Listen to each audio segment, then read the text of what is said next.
Gary, can you help me understand what this law of conservation of mass is? Sure.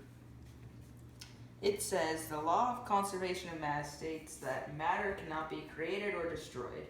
The number of atoms of each element found in the reactants and the number of atoms of each element found in the products must be equal. When the number of atoms on the reactant side is equal to the number of atoms on the product side, the chemical equation is balanced and follows the law of conservation of mass. What does that even mean? I'll show you.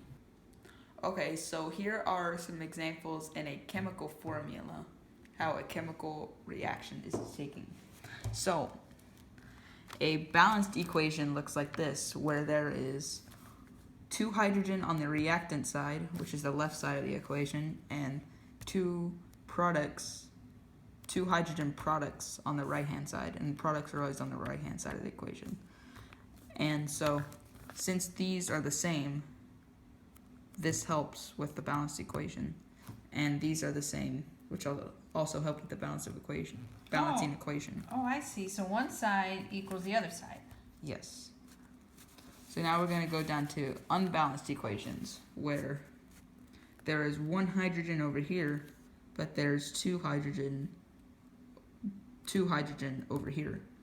And this is not a balanced equation because there's 1 hydrogen and 2 hydrogen, so it is not even. Now I'm going to show you an example of the law of conservation of mass. So I have already zeroed out this bowl to the scale right now, so it's currently at 0. And now I'm going to add about a pound of ice to the container.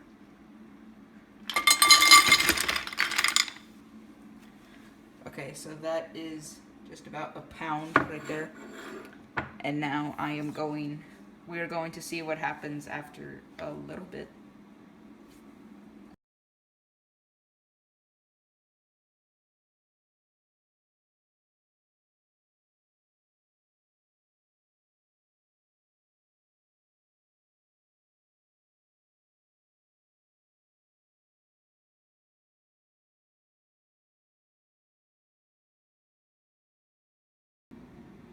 What happened? Well, according to the law of conservation of mass, that since the ice cubes have melted, it still stays the same amount of mass the whole entire time, even though it's melting. And that is a way to show the law of conservation of mass.